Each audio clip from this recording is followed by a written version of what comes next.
Welcome to the Black Male Impact. Today we have as guest Dr. Phillip Porter. Dr. Porter, welcome to the Black Male Impact. Well, thank you very much, and I'm excited. Honored to be on your broadcast again today. So I'm looking forward to the conversation because the conversation is extremely timely during these times that we're living in today. Man, it is a pleasure, to have you here and for the second time, because I think maybe last year we had a conversation. And man, it's just great to have you back on, the Black Male Impact. But before we get into the conversation itself, for Mhm. the listeners who are here with us, please go ahead and share this conversation with your network. And I will just share a little bit about Dr. Porter before we get into the conversation, but I'll still give him the opportunity to share with you all more about himself. So, Dr. Porter is president of the college, just let me get that correct, um, West Coast Bible College and Seminary. He's in education for over 15 years. He's also an author and an adjunct professor.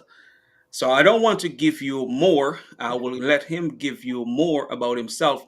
But we will be talking more about what he's doing and some of the work that he already have done whilst we having this conversation.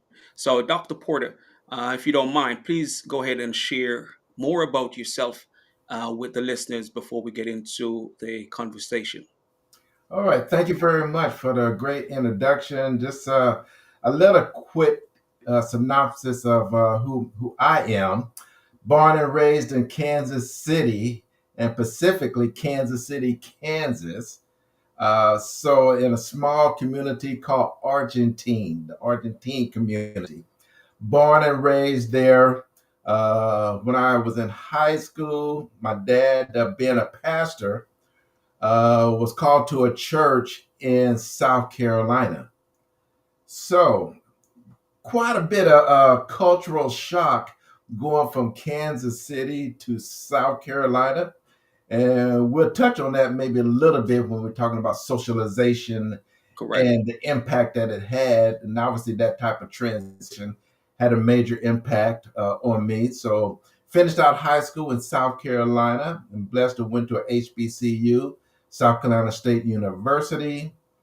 And then from there, got a job at the Gillette Company, St. Paul, Minnesota. So went from college to corporate America for nearly about 20 years. So that was a very educational learning experience, and was blessed to start off at the ground floor and continue to go up to management level. So got a little experience to there, and then that ended up transitioning me into more the educational realm.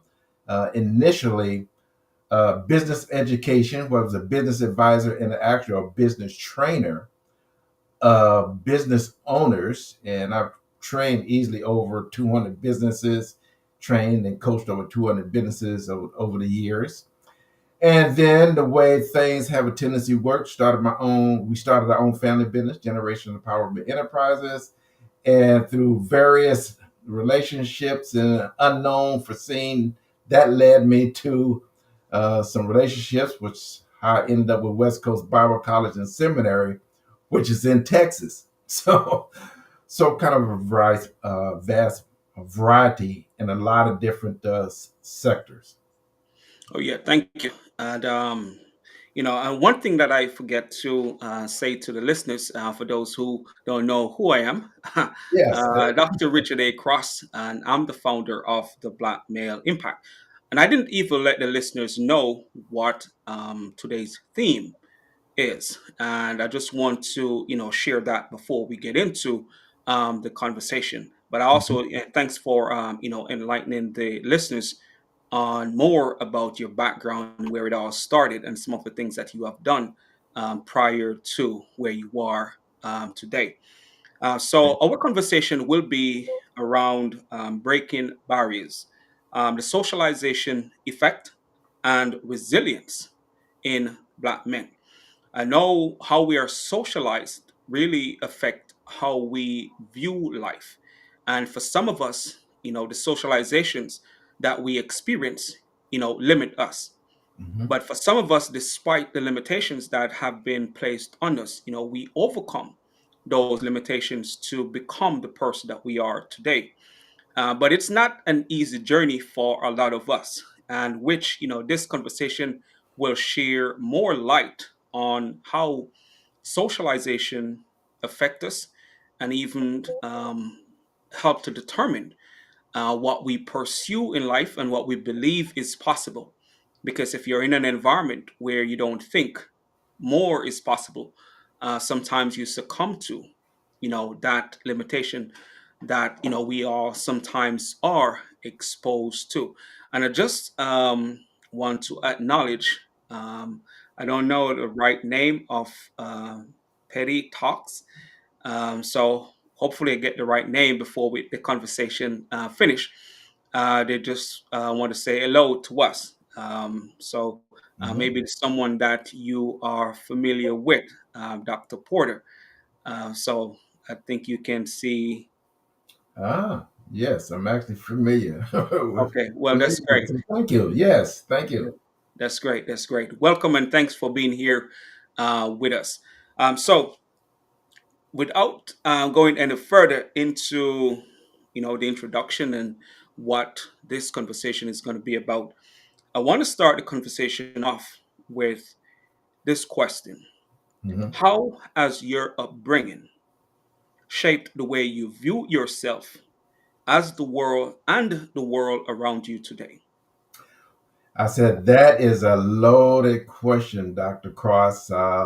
Just quick, in my upbringing, and I'm probably not that unusual because we grew up in two different, what I call two different worlds. Correct. And I was in two different worlds, but not necessarily realizing I was two different worlds because that was the norm. Correct. Because every day I would go to school, and we was already segregated in Kansas City at that time, so segregated had already occurred. However, in the evenings or on the weekends, um, we was not segregated, right? We was not integrated. Excuse me, we was not integrated. So with that said, spend most of the time with family and friends on the weekend, in church, and black church. There wasn't, at least to my knowledge, where I was growing up, Yeah. there was not integration of churches. Okay. Okay. And if it was, I didn't grow up in that experience. We had the way, African Americans, the way we did our services, and I don't know what they did, in other communities, white, Right. Latinos or whatever. So growing up in two worlds, right? Got a little older, attended HBCU, which was really, really helped me from confidence, growing my ability. But biggest thing is the confidence in who I was, because in that environment, you got to see a lot of other males Okay. in leadership positions. But even more so, in many cases, whether they're the professors or the people in the community, they actually took the time to spend some time with you. You Okay. know, So that was, for me, that was big. So I laid a good groundwork. So when you got to graduate school, in my case, I went to an integrated graduate school, and so forth and so on. so, So it did but have a but big impact. yeah. So as you talk about your experience in the church community and how it shaped you, Mhm. and eventually going to an HBCU, um, did it help you to have that confidence in yourself? In that environment. Yes, it definitely, definitely did. And I think the biggest thing was because of the people. I was, with the HBCU, you are totally immersed in that environment. Okay. 24/7, 365. I lived on campus. So I was just totally immersed in that environment for 4 years.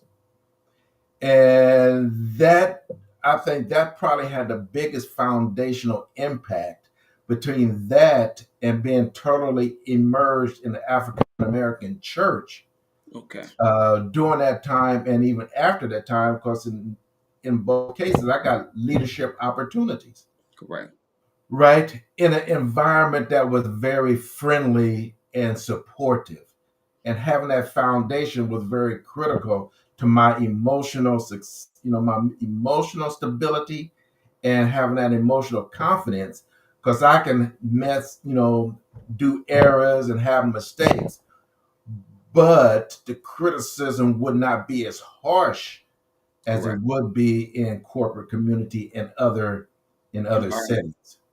That's true. And being that I did not grow up here, but I have been into different church environments, both African American and mostly white churches, and I do see the difference even in worship and stuff like that.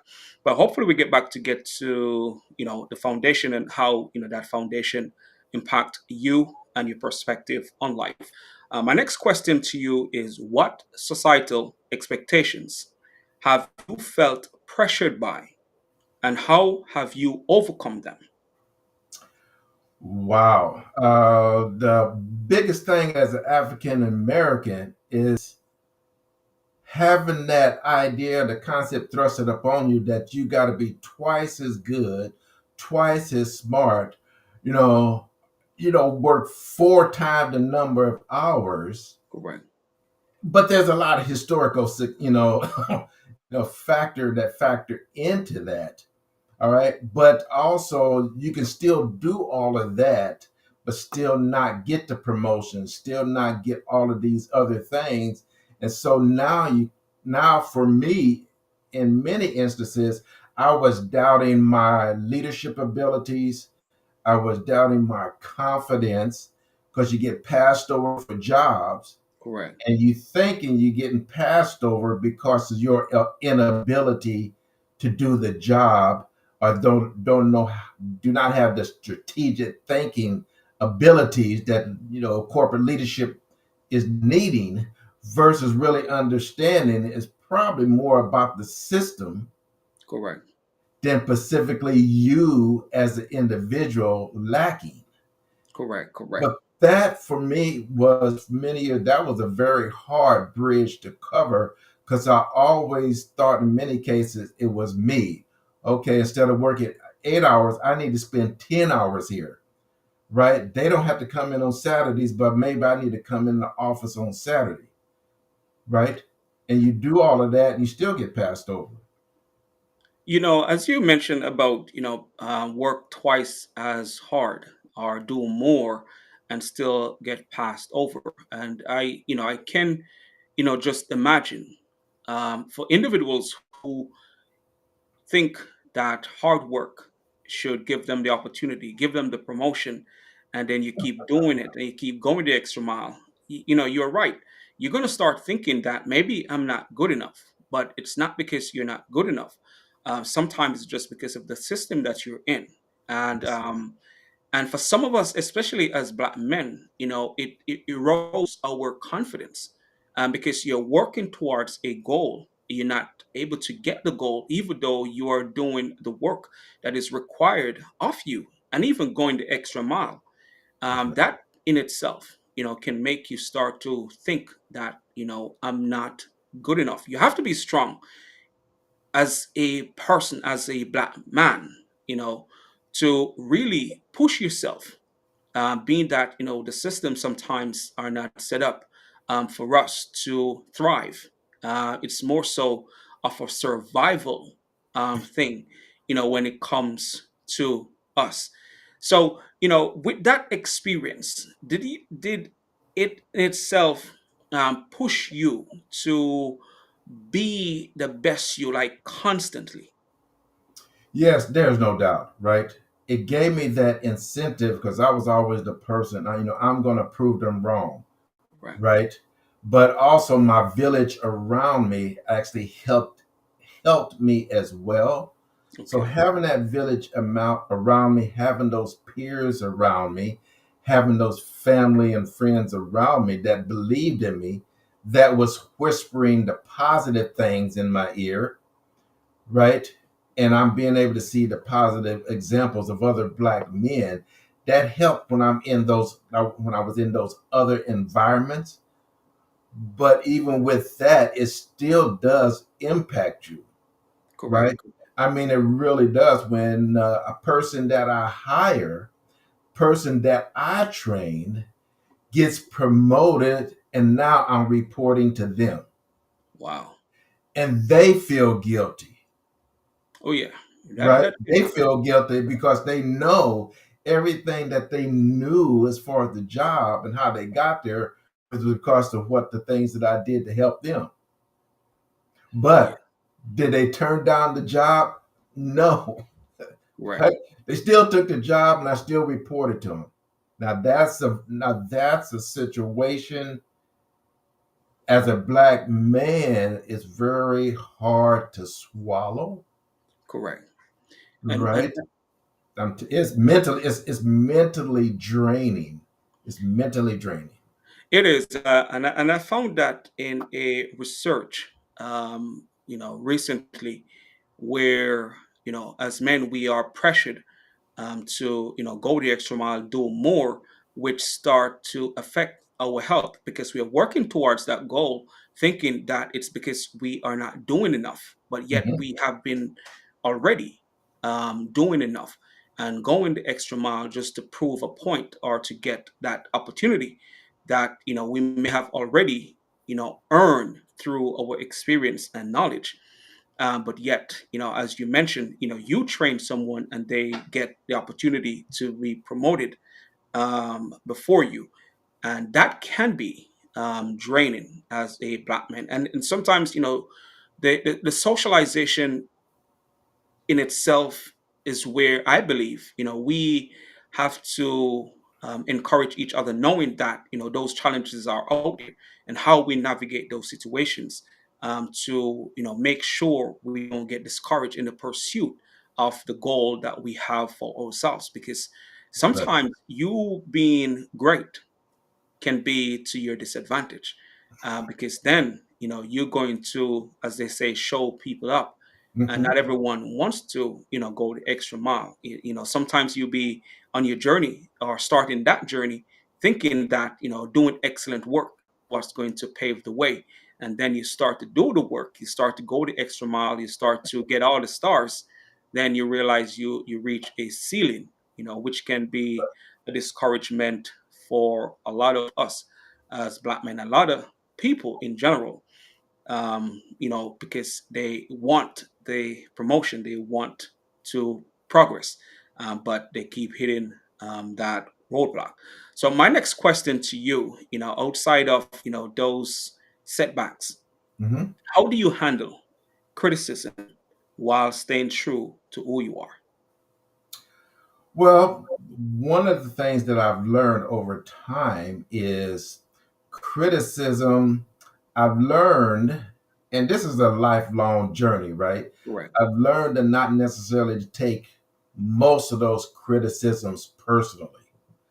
I Correct. try to take it as an error in judgment or error in a task, but that don't mean I'm any less of a person. I'm not any less of a person of being Philip Porter, right? I'm not going to let that belittle me or reduce my confidence because we all err, we all make mistakes. I try to live up to them and move forward. And if I can continue to work on the fact that, okay, it's not personal to me, Correct. right? It's not that don't have the experience or don't have the knowledge to continue to move forward. It's just based on a task or based on an act. And sometimes it may be, the criticism may be true or it may not, Correct. right? Which I learned that too, right? Sometimes the criticism is for someone to hopefully stop you from moving ahead, Correct. is to Correct. stop you from achieving your purpose. So, so sometimes it's don't even have to be true Yeah. for the criticism to still take place. Oh yeah. People will criticize you to discourage you. So as an individual, I believe we have to look at what they're saying. If what they're saying is true, then I'll make the adjustments accordingly so I can be better. Because criticism doesn't mean I'm not good at what I'm doing, but I can be better. And if we approach life from that perspective, that Yep, yes, we can improve, then it give us it create that open mind to the opinions of people, and if the opinions that they're making are can be beneficial to me, then that's I'll right. make the adjustment. But you're right. Some people criticize you to discourage you, not to so you can start to doubt yourself. That's And right. if you get into that trap of doubting yourself, then you may not go forward on the things that you want to do. But I want to ask this question: do you think, as men, we um, not so good at receiving criticism from your perspective? Oh yes, no doubt, no doubt, because it's not don't really see a lot of examples of someone being criticized and the right way to receive or to respond to the criticism. It's Okay. not that we're taught that. Okay. you know I don't remember necessarily having a conversation. Okay, if you're getting criticized, this is how you're supposed to act, this is what you're supposed to say, right? So we don't really have that experience, but criticism on itself is a very emotional, many of us feel as is emotional attack on Correct. our personal manhood. Correct. Correct. Correct. Okay.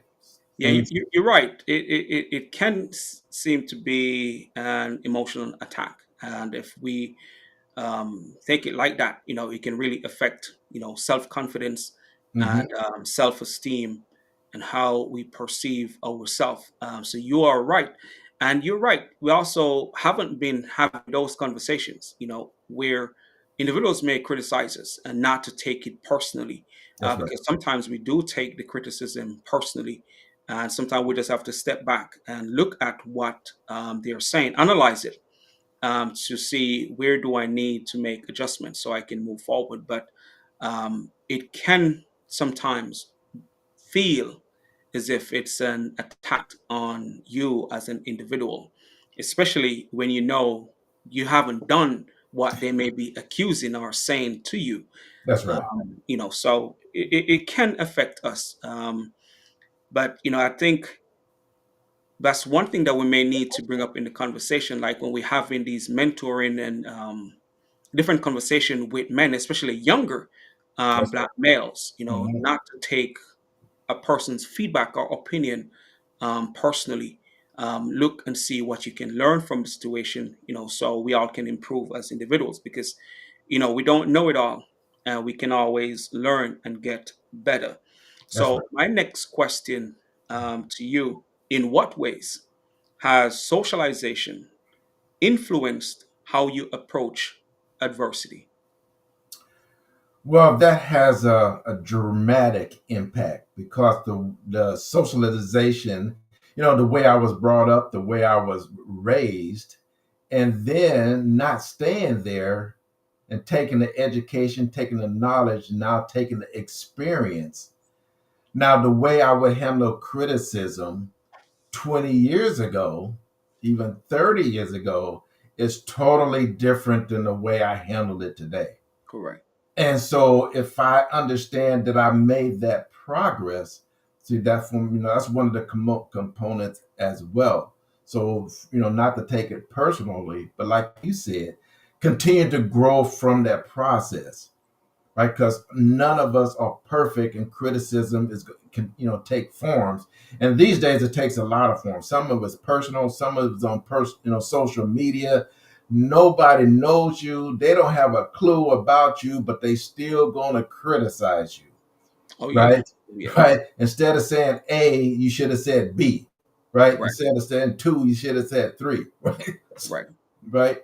I mean, so you just have to take it personal because from my experience, if I take it personal, now I'm going to take that criticism and my emotions home to my wife, home to my kids, so it's just not just me, you know what I'm saying? Yeah. That, that rolls over into other areas in your life.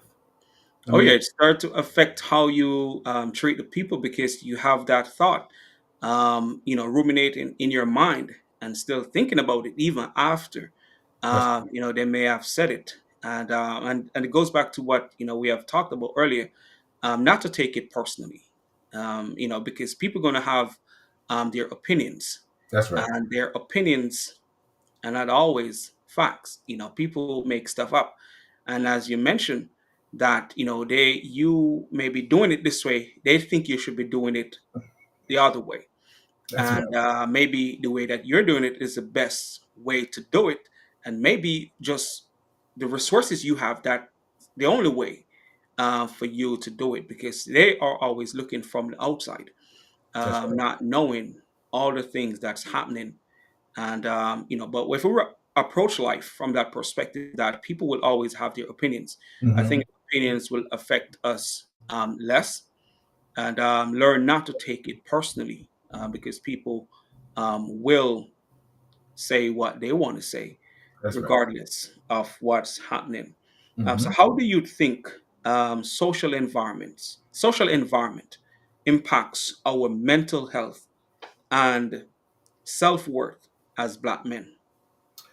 Oh wow, that's big because the social environment, for example, a social environment in corporate America is different than a social environment at my church, is different than a social environment in the nonprofit that I worked at. So Correct. all of those environments are totally different. And in a week's time, you could be in all of those different environments, right? And so the environment will have a dramatic impact because some social environments can be quite harsh, Correct. right? I mean, extremely harsh, and they don't care what you think or how you feel or how you receive it. Right? Matter of fact, they're hoping that you receive it negatively so we can get rid of you, right? Believe it. I mean, so that environment that you're currently in, that environment that you was raised in, would dramatically have an impact on you, right? It just does. Like I was, I was when I was preparing for this, I was just thinking back on my cultural environment in high school in Kansas City versus my cultural environment in a high school in South Carolina. Yeah. Dr. Cross, it was so dramatically different, right? Because in Kansas City, integration had already taken place for years. In Okay. South Carolina, the high school I went to, that was the first year of integration. Oh wow. All right. So that whole environment was totally different than I could even, I can even imagine at the time. I could imagine that half the white in the cafeteria, the white kids sit on one side and the black kids sit on the other side, Correct. right? The captain of the football team, one had to be black, one had to be white, Wow. right? And all of this so it was a different environment, and the criticism that can go in that environment can get ugly quick. Oh yeah. Oh yeah. Because not, they may not really adjusted to the change, as you said. With what's happening, but in an environment, the cultural environment, and how people may perceive you as a Black person. If you don't feel as if you belong, you may not want to speak. You may not want to engage. You may not want to socialize, even speak up for things that may be affecting you, because you may not, to you, they may not really support your perspective. That's right. And and for black men, um, I think that can affect our mental health and self-worth, because if we're in an environment where we don't feel as if we belong, Hmm. we may start to have doubt within ourselves. And each environment, should have that support. But we know not all environments will have the support that you may need, depending on where you are. Being that you state that in your church, the cultural experience may be different from the nonprofit that you run, and also from corporate America, because a person may be over here in corporate America working and may not feel as if they belong, but they may come to your church, where most people maybe have that understanding of who they are, the black community and stuff like that. That's right. So if we're not in an environment where we feel supported, and we don't control all environments, but I think having that cultural awareness, I That's think right. really helps in each environment, because even though you may not have black people around, I think having an understanding of what may be happening within a environment, goes a far way when it comes to building that cultural component, of the environment. Because leaving from your church to work in a corporate job, that person may not feel like they belong if they don't have that cultural, you know, awareness, Hmm. uh, a part of the conversation, and how they treat each individual within that space. That's right. Because in many cases, you kind of know that as an African American, we say, we have to adapt to two different worlds in Correct. order to survive, right? In order to grow. And even in those cultural environments, as an African American male, depending on your what I call your level within that environment. So there were some things in corporate America that I can do and say, or could not do and say, depending on my level of leadership positions within the environment. So the higher that I grew, I also knew the African American men in that same environment might be looking to you to say what they can't say, Right. right? So there was some responsibilities in that, in there as well. So the culture environment. So you really, like I said, Doctor, you really got to understand those dynamics within those environments. And my dad always say, learn the environment so you know how to use it to your advantage.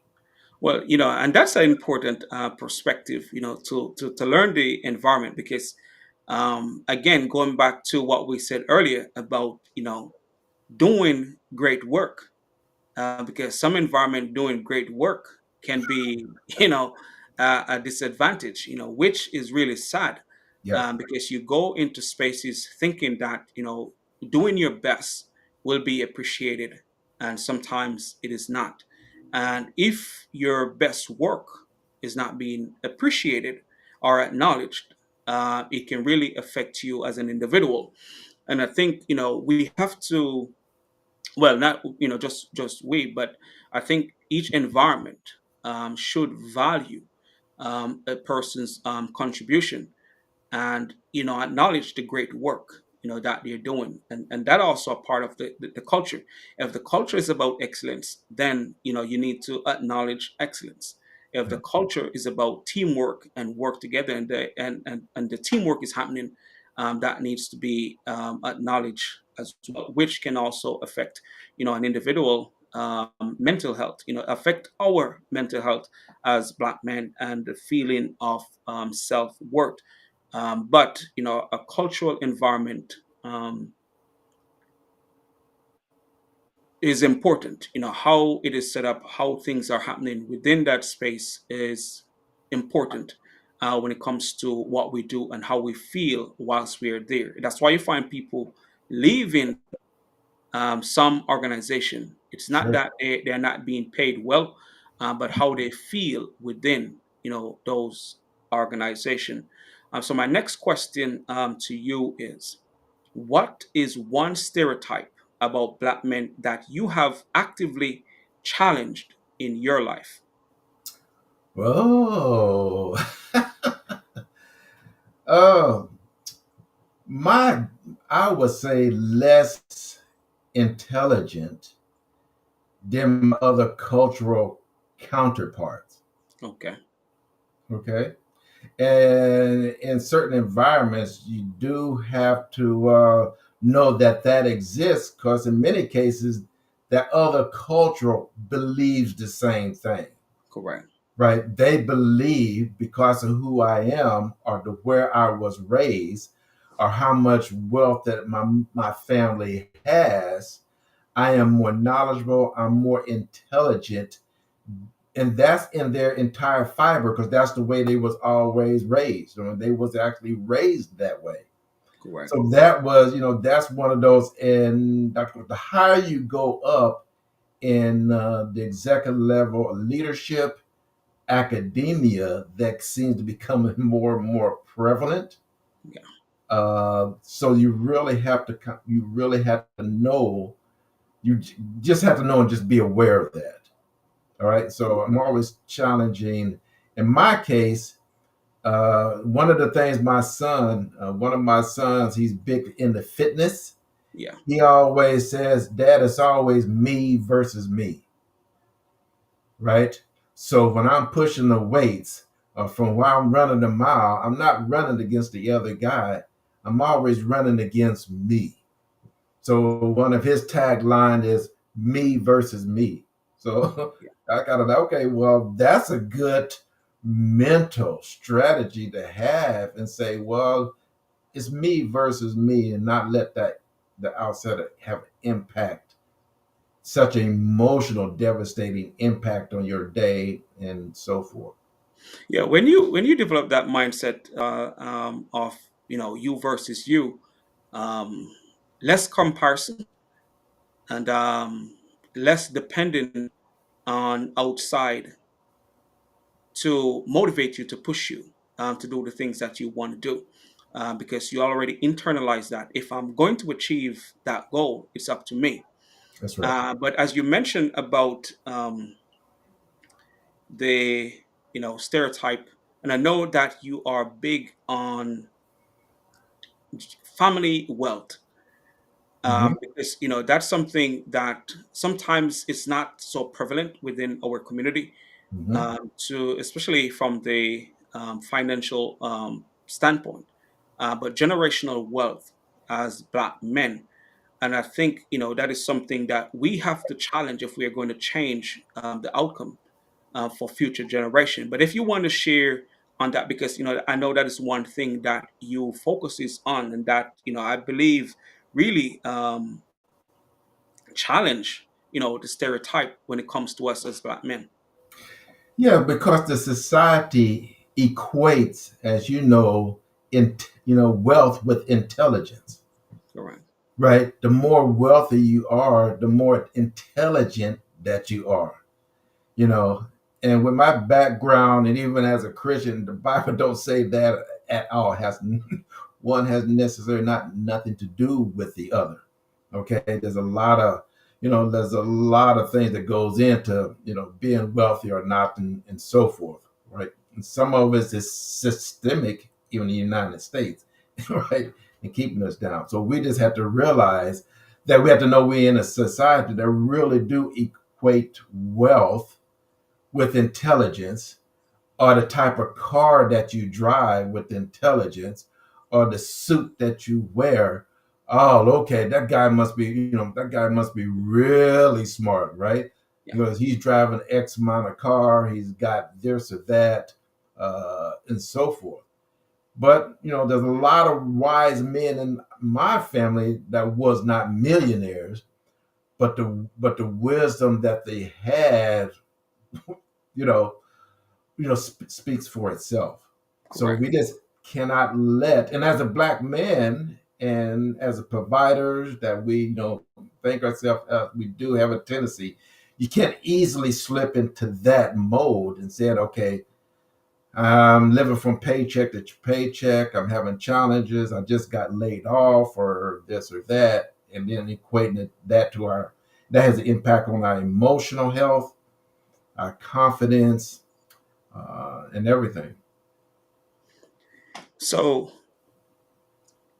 being that when it comes to, as you mentioned, what creating wealth and Mhm. intelligence, do you think because of how, again, we are socialized, we may be a bit reluctant in, challenge the stereotypes that we have been conditioned to think when it comes to us? Oh yeah, no doubt. No doubt. Because not, if we know, first of all, many of us African American men, we don't know too many wealthy African American men. Correct.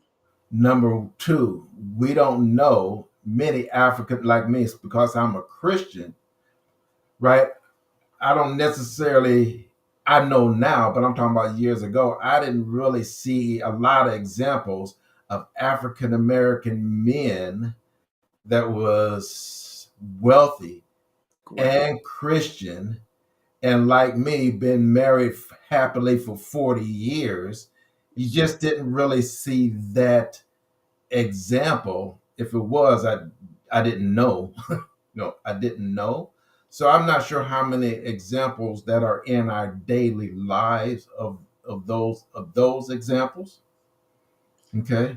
Well, and as you talk about that, the examples are important, because, to break our challenge stereotypes, Okay. seeing the examples, give you that motivation that it is possible.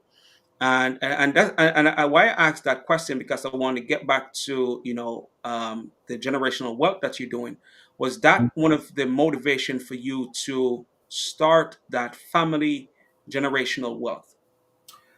Well, the big motivation was just initially was just within our own family. Okay. Because as I got educated, ended up at one point have my investment license, and then you start learning this information about financial wealth and financial health. As I knew I didn't receive that growing up, and so it started. Okay, what can I do to learn myself and pass that on to my kids and to our family? And then that's what took it off. So as always, it's kind of coming back. Well, how can it help me and our family, or what can I do to help me and my family? And then be inspired. Okay, it's not just me and my blood family. How can I help and expand that off to other families as well, black, white, Latinos, or what have you? So just didn't keep the information to myself, Correct. just expanding it out and fulfilling my purpose in that respect. Oh yeah, and as you were talking about the example, I know I recently, well, not just recent, maybe about almost 10 years now, I came across David Stewart. I don't know if you are familiar with David Stewart. Uh, He's the second, maybe he's currently the wealthiest black man in America. well, He's a Christian, and he writes about that in his book, Doing Business by the Good Book. okay. Oh wow. So, as you mentioned, not having the examples, but one of the things that, some of us don't know or get exposed to are those who are out there That's right. doing great work and achieving great success. Because when I came across David Stewart Hmm. um, and the work that he has done and doing, you get to realize that, man, more is possible, and you can do it the right way, with That's integrity and with character, and achieve um, extreme success. Because he's a billionaire and he's the richest black person in America. So, mm, it is possible doing it the right way. So, those exposure, I believe, helps to challenge the stereotypes Hmm. when it comes to financial freedom, generating generational wealth and achieving, great success.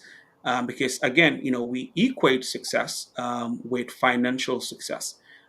Because then you can do some of the things that you want to do and help the people that you want to help. Because That's right. part of life is about helping people. But if you don't have, things for yourself, it's a bit harder That's to right. help individuals. But I wanted to say that because, as you were talking about, that having exposure to individuals Mhm. who achieve success, especially from a Christian perspective, because a lot of us as Black men, are exposed to athletes and exposed to entertainers That's right. and thinking, that's the way to achieve success. And the second richest Black man, he's in tech, which is Robert Smith.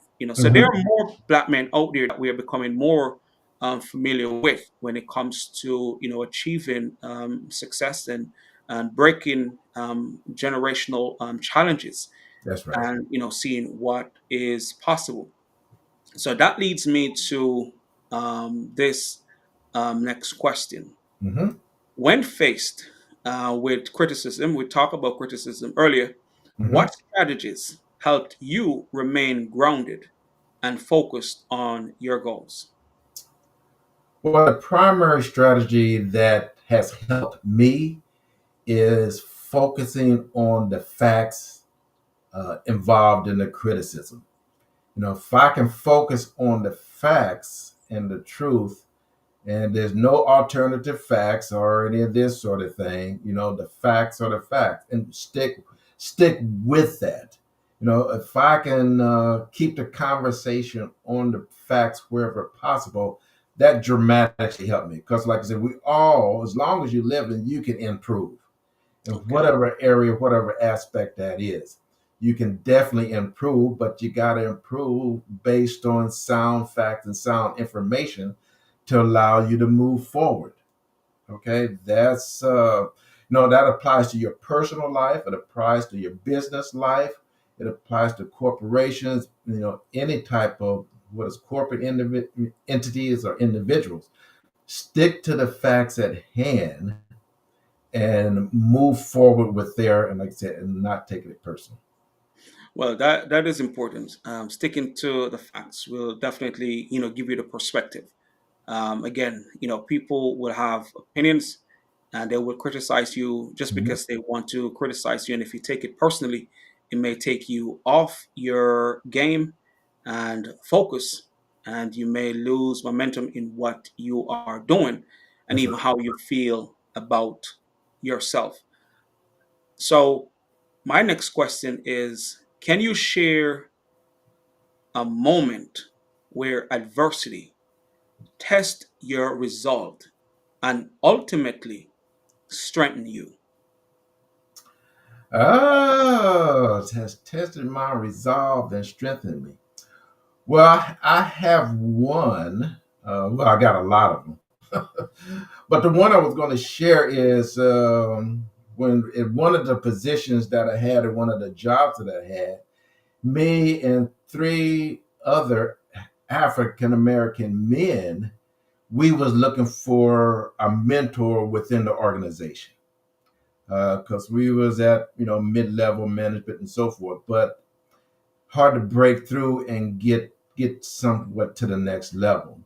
And so we reached out through the company to find other African American men that was up to the vice president, up to those executive levels that we were striving for. And we did not expect the negative blowback for having that search of finding and then identifying and then contacting an individual at that level within the corporation. We was told point blank, you cannot do that. Wow. And they said, well, then we said, okay, we understand that we cannot do that on business time. All right. But we still plan to contact him on the weekends or, on non company time. Right. and they said you better not do it. Wow. We was told point blank no. Wow. We was totally surprised by that, right? And so we used that as okay, well, if we can't find someone within our own organization, that means we have to look within our network or look somewhere else. So we didn't let it deter us. Matter of fact, it got us mad because other cultures was able to do it, but they would not, because it wasn't that many of us, in management positions, Correct. right? And so, but the ones that was, we said, okay, we need to find what everybody tell you, a mentor, But somebody that can help you, somebody can, guide you. navigate, yeah, guide us. They told us, no, you cannot contact that person. But that could be also sending a different message. Why are you here having that aspiration? You're not going to ever get to that position, so you don't need to have that aspiration. You need to stay where you are Yeah. and work where you are and accept where you are. Because it could be sending that message as well. Because I think an organization Oh, yeah. should want you to be your best. And Mhm. if even if you become your best and end up leaving, at least they will have, while you are there, you doing the best you can do, where you are. And I think that is important. But listening to you and them saying that to you, in my mind, it is simply saying don't have that aspiration, which I believe an organization should want every person working for the organization to Mhm. be at their best. Because I believe when we are at our best, they benefit. Everyone benefits. Yes. And that really put some perspective on why some of us leave organization. Mhm. Sometimes we don't know what's happening, but something as, I would say, as simple as that, being mentored and being guided Yeah. to be the best that you can be.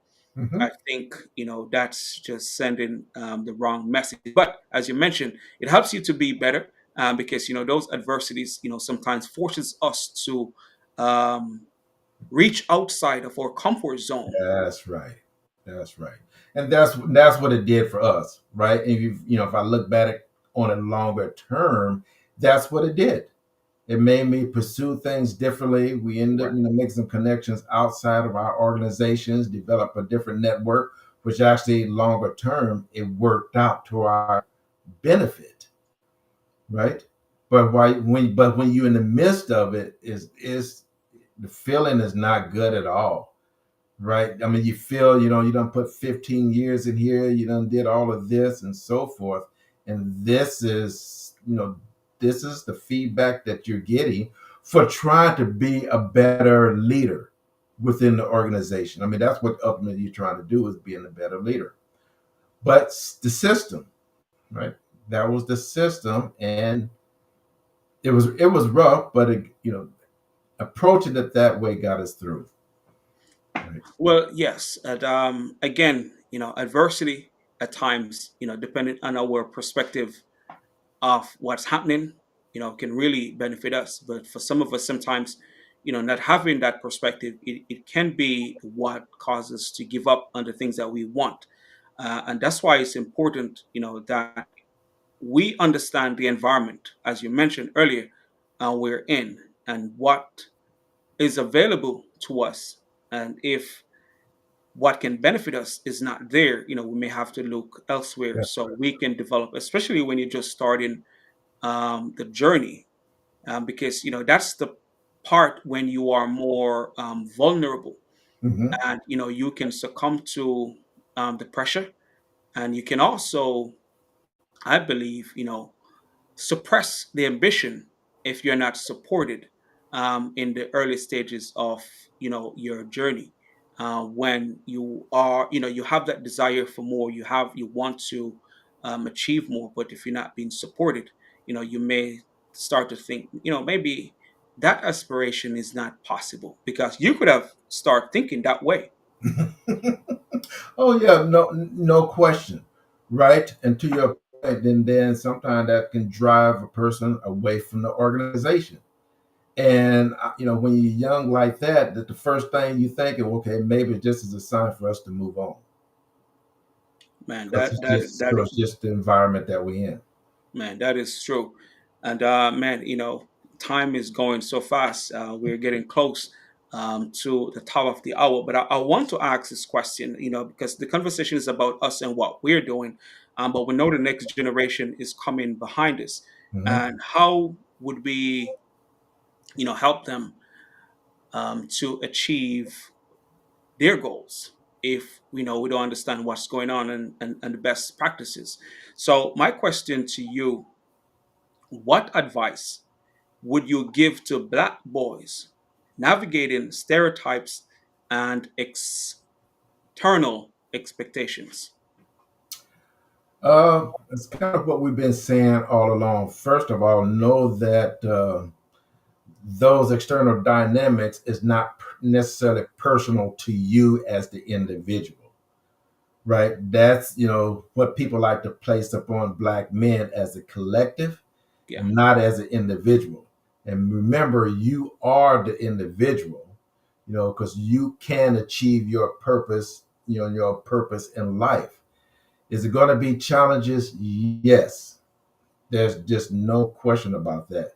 But having that, what I call that correct. village around you at all different levels will definitely help you navigate that process. So just Man, think of it as not personal, but just the way the system works against a group of people. man, and man, that's a very important point. But I also want to acknowledge, I think, triple the triple C effect group.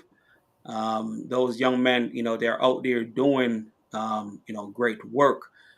And so I just want to acknowledge them being here with us. I think they're viewing us from LinkedIn. So I think they have a question here. With everything that is going on, how do we prepare our young men for this moment? And Dr. Porter, you want to, but I think I want to respond to that question. Okay. But you can still go ahead and respond afterwards. But I think, how do we prepare our young men for this moment? I think one of the things that we have to do is lead by example. We have to demonstrate. This time is not for us to only be talking about what needs to be done. They need to see that we are doing what we are telling them to do, Yes. because it becomes easier for the next generation of young men to be what they see.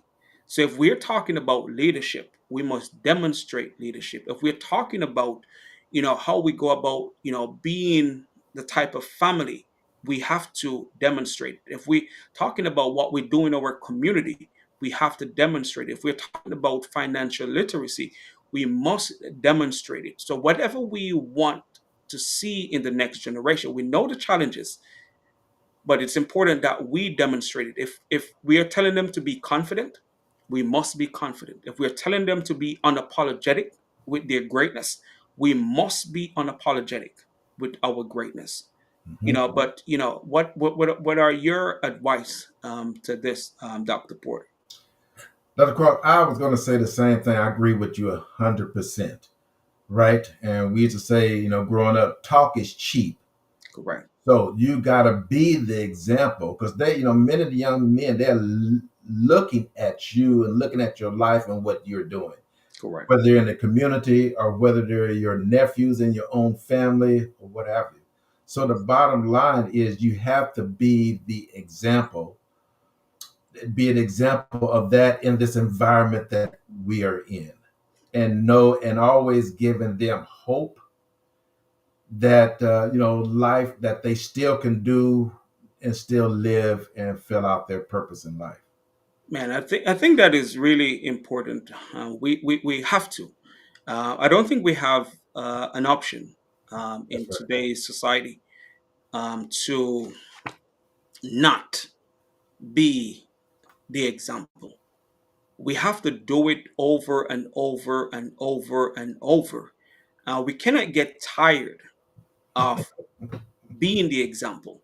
We have to take it as a responsibility, as an Hmm. obligation to change the narrative. The things that we do, knowing that the way we show up in life will challenge the status quo, and it's something that we have to do ongoing.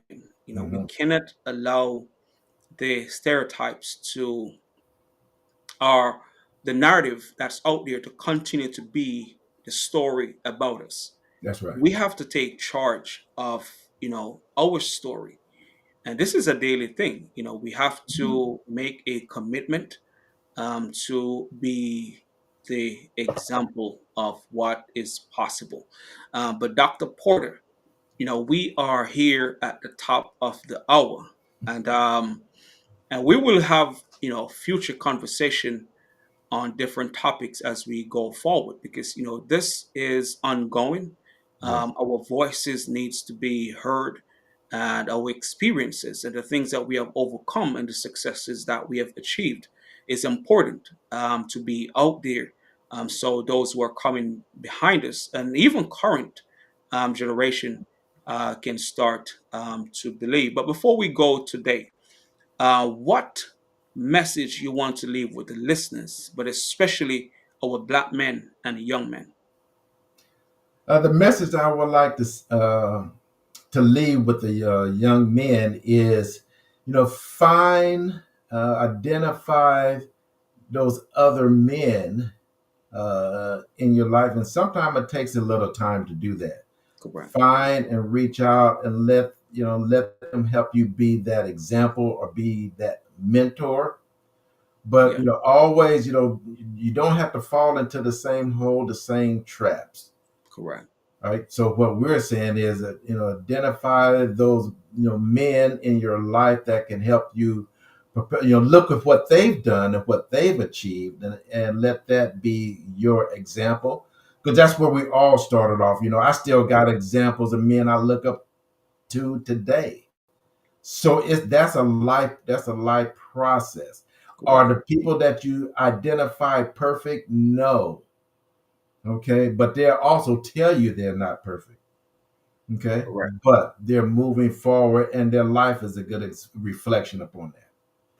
Well, that is true, and to reach out to those we know, and that they know, and who can be mentors, is important. And with social media today, there are individuals that we may not have connection with can also be mentors. And also, what I would say, it's not always the people you may have like direct connection with, because there are a lot of black men out there who are authors who write books and who have shared their experiences, because I know you as well, Dr. Porter, as myself, we have learned a lot from individuals who have published books, black men That's who have navigate their journey, who we have never spoken right. to, so Right. that's also important.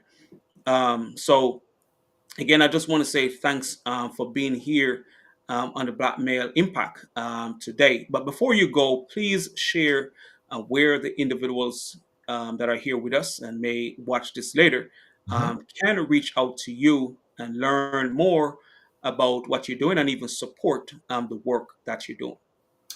Well, the best place to start is you can always find me on LinkedIn. Pretty much everything about me, my contacts, the information about the books that I've written, are about our family company, Generations Empowerment Enterprises. So I tell people generally the first place to start is on LinkedIn, and then reach out. And if there's any way we can help in, moving the bar, right? Or, moving the bar forward and helping other black men, like you said, it's required. We have to. I'm at the phase of my life. I'm always reaching out to even people in my own family and friends and communities. My first question to someone I've always meet, especially a young person, is, have you identified your purpose? Right? In many cases, they haven't, but that's a-okay. But I try to give them, some ways to go about doing that. And identifying your purpose sometimes could take a while, Correct, correct. right? But that's okay. But if you always, striving to, okay, what is my purpose here? That's going to help you drive you in a lot of ways. I think that is important, identifying one purpose. But yes, thank you for sharing where they can reach out to you. What's the name of that book you recently published? The name of it is Profit Powered Partnerships. Okay. It's on Amazon and Kindle, but it kind of goes with everything that we're talking about. You got to have partnerships, alliances, a good family village, whatever the case may be. It's not, the world is a place you can't go at it alone. Well, that is true. You know, the work itself, purpose work, work to make an impact, to Yes, achieve success, extraordinary success. You need support. We all need support. yes, sir. For those who are here, I want to say thanks for the support that you have been, giving us on this journey to make an impact and having these conversations with Black men who are committed to making a difference within their communities. Again, for those who are here, thank you for being here on the Black Male Impact. The Black Male Impact is where positive changes are inspired. The goal is to always bring Black men here who will share insights and perspectives that we all can benefit from as we continue on this journey. Thanks for being here with us. Thank you.